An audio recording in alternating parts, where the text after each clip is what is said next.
April Jones.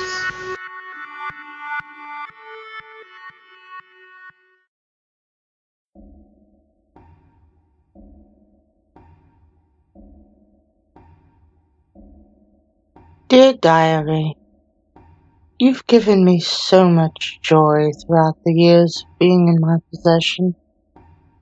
I've shared all of my memories with you, the good and the bad. I've revealed all of my secrets to you, even the deepest and darkest of them all. You know all of my feelings, thoughts, and fantasies. I thank God every single day for you coming into my life. Before your existence, I was a very lost young man. I could never find any rest, due to the voices in my head telling me to go act out horrific and heinous acts on women. In fact, the very night I found you, I was out taking a midnight walk. I was debating with myself about breaking into a certain young girl's home. I had seen her in a grocery store earlier that day. She was so beautiful, and her smile kept playing over and over in my head. Then, right when I was about to finally give in to the idea, something down by the pond caught my eye. It was the letters written across your front. The moonlight caught them in such a way that they began twinkling. It was rather beautiful. As I walked closer, I was able to read still glistening letters. Diary, I read out loud. There you were, a little dirty, but you looked almost brand new, lying out there like some sort of trash. I quickly grabbed you up and decided to put off bothering that poor young girl I was planning on doing those awful things to. It was all because of you. You more than likely saved that precious woman's life along with countless others. When I got you home, I wiped you clean and opened you up. I started using you that very night. To my utter astonishment, you were an open book, a clean slate for me to do whatever I pleased with. You became an outlet of sorts, for me to finally be able to release the demons I was always struggling against. My dearest, sweetest diary, if I had not have found you, I may have become some sort of monster. Oh, how it breaks my heart now, knowing that our time together has come to an end. You have gotten older along with me, but you literally started to fall apart. I know it's mostly my fault, and mine alone. I've been much too rough with you throughout the years. I've rebound you too many times to recount. And now I know it's time for me to move on. If I could, I would just keep you here with me, lying next to my bookshelf, but I can't. I need to get rid of you so that I can cleanse my soul of all my past indiscretions. You've been such a wonderful tool for me. This is one of the hardest decisions I've ever had to make. Please, diary, don't worry about me. I'm a much better man now than I would have been. I'm not going to go out on a murderous, raping rampage or anything like that. I don't want you to feel jealous, but I have already found a replacement for you. I plan to use this next tool differently, though. I'll let you in on way too much. I should not have poured my entire soul out to you. Honestly, you know things that should never fall upon anyone's ears. I can't be too cautious in this day and age. If someone ever found out the things I've told you, they would think of me as some kind of psychopath. They would never understand that I have actually found a way to control my inner demons with the help of such a simple possession like yourself. Just one little hair left at a crime scene can send a person straight to death row. But because of you, I've never had to put myself in that sort of situation.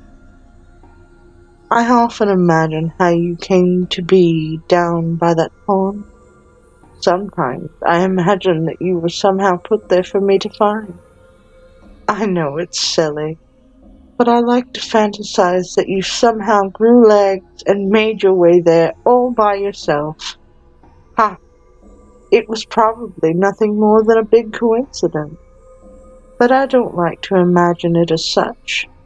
I've given so much thought on how to get rid of you. I thought about burying you down by the big oak in the back of the cottage, but I'm afraid that it's not good enough.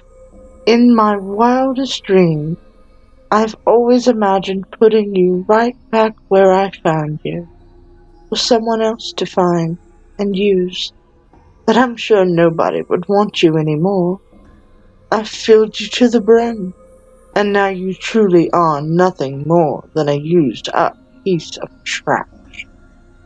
Still, I can't just throw you away, though. I'm going to have to burn you. My fireplace will do the trick.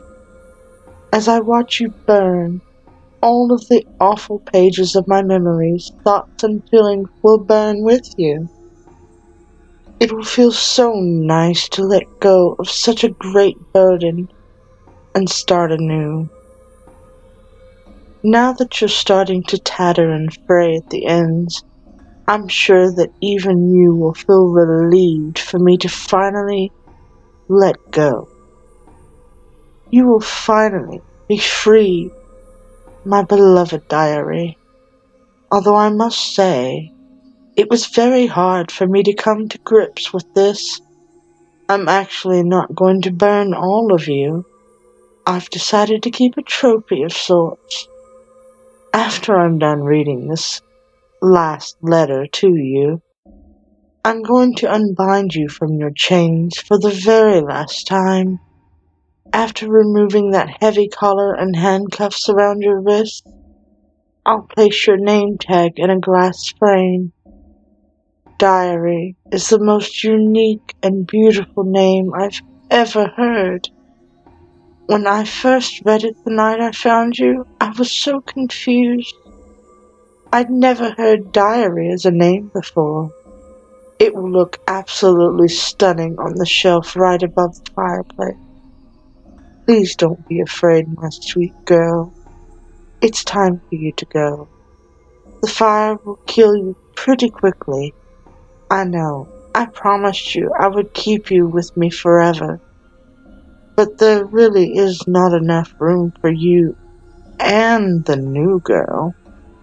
Plus, she's different than you, and I don't want to scare her.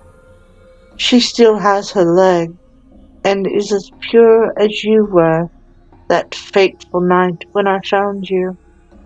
She's a virgin, just like you once were.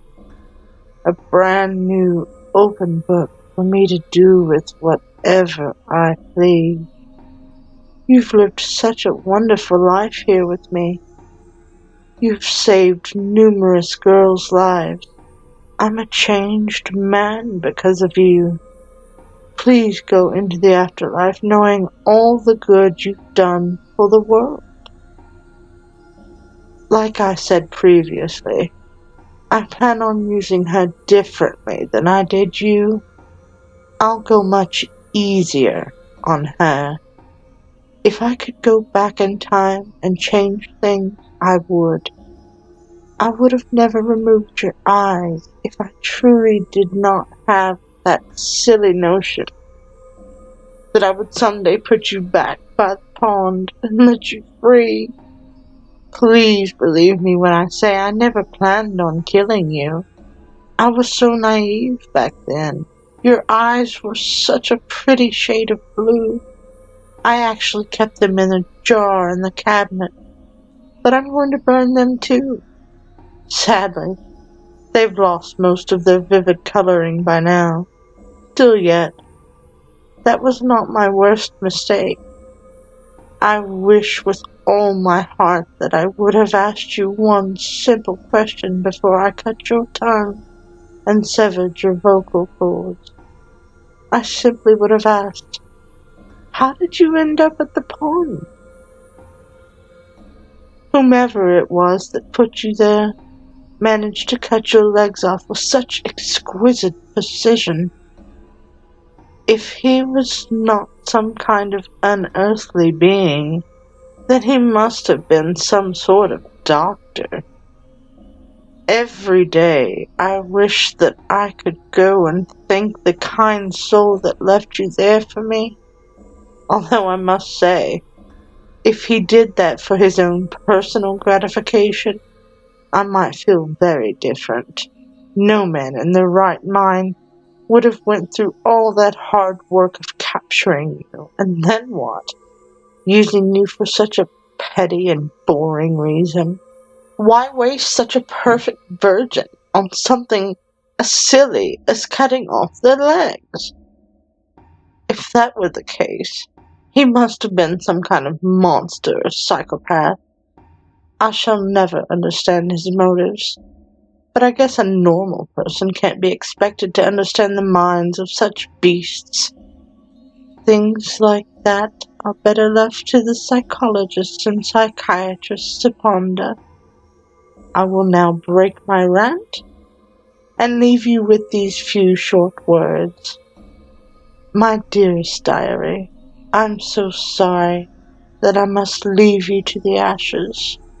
I will always remember you.